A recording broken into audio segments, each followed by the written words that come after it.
Action for Children Zambia, and this is Salvation Home, which is the residential treatment center for the kids from the streets. I made my first trip in 2001, and I started working with the street kids that summer at another center, and I kind of fell in love with the street child. You just kind of, I had this natural drawing to them. I have that whole history of being a social worker and working with difficult teenagers, and these children were so incredible. In here, the child in the streets, they're just not that difficult to work with compared to the difficult children in America. Never intended to stay, never. I still think, oh no, I'll go home tomorrow, but I'm not going to. This is home. But what happened was we ended up giving assignments out to the students that I was working with, and they would come back and say, there's nothing. And I would say, here, I'd teach them a skill or something I knew as a social worker. Say, go find an organization that's doing this. And we never found them. And I kept sending them back, and they kept coming back going, they're not here in Zambia yet. And so one day Jonathan looked at me and he just said, Mom, you're it. You need to be the one to do this. And so I had my very first flat when I came here was just a 2-bedroom, and I rented it, and I moved in January, and by February there were 8 children in it. So at that time I knew that this was going to be too small. So we just kept going as the money came in that we could grow. So as the funds came in, and then we could move up to the next level, take more kids off, provide better care. We really tried to study and look at what's going to work so that this is a permanent change for the kids, that they're not just coming off for a day or two and going back to the streets. Part of it is, what are you offering instead?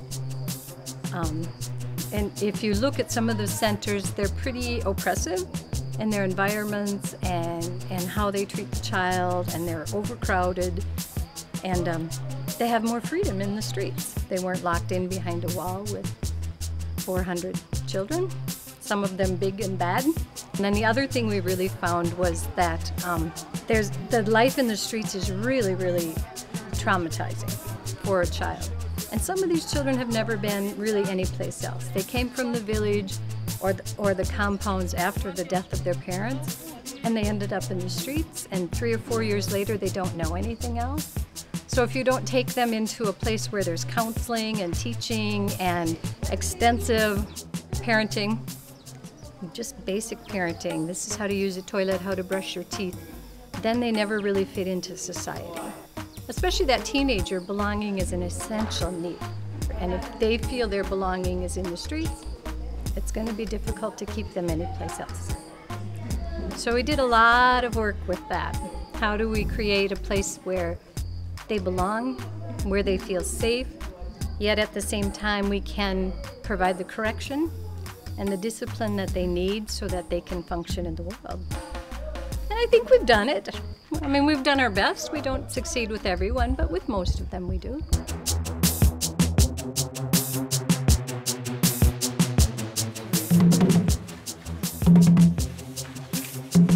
To be able to put everybody in a box and say, this is why kids are in the streets, I think does a real injustice to the child and to the service we provide that child. You have to individually find out why they're there. There's about 30-30-30 kind of, where about 30% of them, they're just naughty, delinquent kind of kids. And we have those in every single country on the planet. And then there's about another 30% that have relatives in some capacity. And for whatever reason, it broke down and the child was not able to stay in the home. And some of those reasons are poverty. Of course, if you can't feed the children. AIDS. If you are a grandmother and you have 12 grandchildren all living with you, then by the time that, the 13 or 14-year-old gets to be big, then they're out. They have to take care of themselves, so they're in the streets begging money. Another big thing we get here is children where they were living with a relative, and then either that relative died or there's a step-parent that doesn't want them, and so they're just thrown away. Many of our kids are just they're just thrown away. When they come here and they learn how to be a child again, how to live in the community, they really are ready to do the work. Because the #1 goal is to never be in the streets again. Because we're family, So we kind of share the parenting responsibilities for these children, especially in the beginning when they go. And we don't just take them home and dump them. They go home, the minute they come here, we find their relatives. The parents can come here and visit their child, or they start doing home visits where they go with their case manager and do family counseling and explore, what is the reason the kid isn't here, and try to resolve that.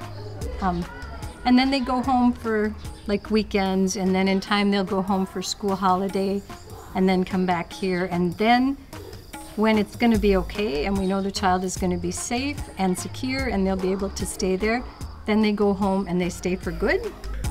I think on many levels we have good success. We have managed to build really good relationships on the ground in town with the local police, the local vendors. I think that's a grand success. For considering all the clashes of cultures, I think we've done really well with that.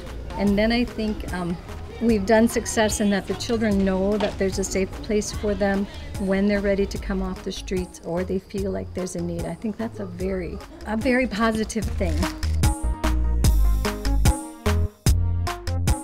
Well, I thank you for everything to Mama Carol, because she helped me, because by that time, if I continue by that time to stay in streets, maybe this time, maybe I'm not the right guy. I wouldn't know that I'm HIV positive, but the time I came here is the time when I know my status. Since because Mama Carol, when I came here, she took me for visiting. But this time, I'm very happy, and I want to say thank you to Mama Carol and to another donors, those who sponsors us, and to God. Even this time, I'm still alive. I like to stay here because it's different with other places which I stay. Yeah, then here we got the proper care. But if Mama Carol, she helped me, she gave me job, I got my house. So I thank for everything. Help Mama